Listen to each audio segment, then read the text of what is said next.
और मध्य प्रदेश में दलित और आदिवासियों के खिलाफ अत्याचार के मामले सुर्खियों में रहते हैं। शिवराज सरकार इन घटनाओं से परेशान है क्योंकि चुनावों में कुछ ही महीने बचे हैं और इन घटनाओं से बीजेपी की मुश्किलें बढ़ सकती हैं।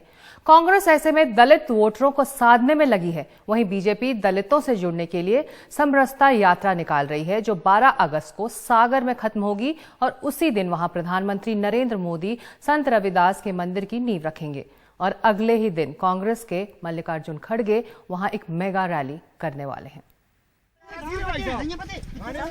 30 जून को शिवपुरी के नरवर में 2 दलित युवकों का मुंह काला किया गया। जूते चप्पलों की माला पहनाई गई। आरोप लगा कि उनके मुंह में भी मल भरा गया है। जुलाई में ही साल भर पहले सागर में एक दलित युवक के कपड़े उतारकर उसकी बेरहमी से पिटाई का वीडियो वायरल हुआ। 24 जुलाई को देवास में आदिम जाति कल्याण विभाग के दफ्तर में घुसकर उप सरपंच ने एक दलित कर्मचारी के साथ मारपीट की, जाति सूचक गालियां दी, ऐसे आरोप भी लगे। 21 जुलाई को छतरपुर जिले में एक शख्स ने आरोप लगाया कि रामकृपाल पटेल नाम के आरोपी पर गलती से ग्रीस लगने की वजह से पटेल ने कथित तौर पर उसके पूरे शरीर और मुंह पर मल लगा दिया और उसे जाति सूचक गालियां दी। ये सारे मामले सुर्खियों में आए। विपक्ष भी सरकार पर हमलावर है। आज महिलाओं पे अत्याचार पर नंबर 1, आदिवासियों पर अत्याचार पर नंबर 1, बेरोजगारी में नंबर 1, ये शिवराज सिंह जी ने यहाँ पहुँचा दिया नंबर 1। जहाँ नंबर 1 होना था उससे तो हम 101 हो गए और जहाँ हमें नहीं होना था वहाँ हमें नंबर 1 पहुँचा दिया। दुर्भाग्य। सरकार कार्रवाई की ढाल में सियासी हमलों से बच रही है। दूसरी तरफ सियासी यात्रा से आरोपों की आंच को कम करने की जुगत में है। संत कवि रविदास जी के मंदिर के निर्माण के लिए मध्य प्रदेश में 5 जगहों से समरसता यात्रा शुरू हुई। 18 दिन 46 जिलों में 55,000 गांवों से मुट्ठी भर मिट्टी, अन्न और 313 ब्लॉक की प्रमुख नदियों का जल सांकेतिक तौर पर लेकर यात्रा से लोग सागर पहुंचेंगे।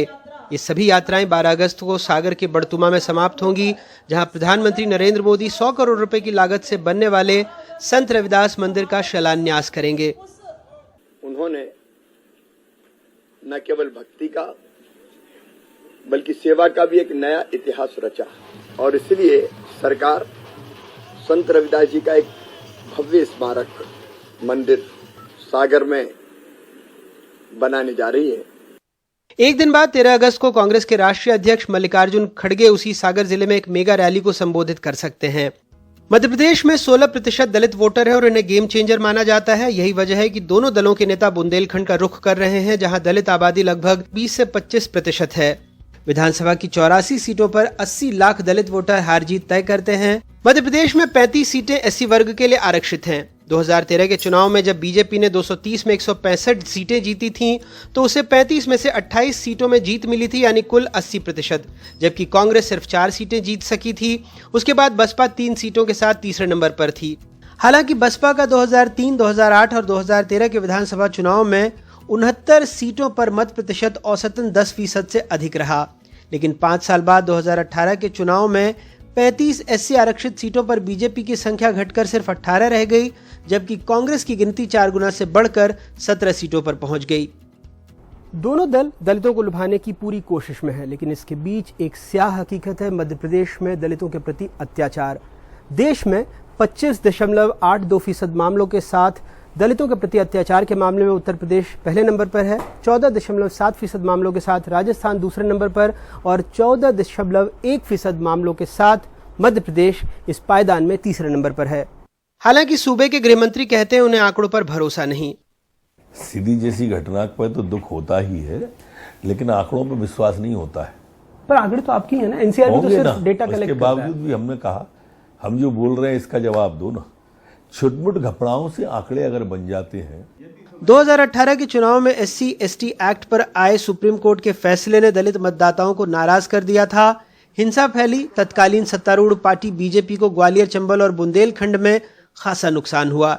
ऐसे में सरकार को लगता है आंकड़ों और मामलों की आंच पर संत रविदास के लिए भव्य मंदिर से दलित मतदाता का झुकाव बीजेपी की तरफ आ सकता है। भोपाल से अनुराग द्वारी की रिपोर्ट, NDTV इंडिया।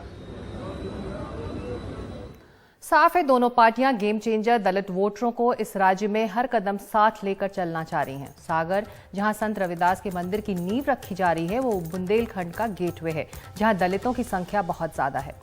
मध्यकालीन युग के मशहूर संत और कवि संत रविदास ने हमेशा बराबरी और भाईचारे का संदेश दिया था। क्या ये संदेश दोनों पार्टियों के मुद्दे हैं, ये वोटरों को अब पता करना होगा।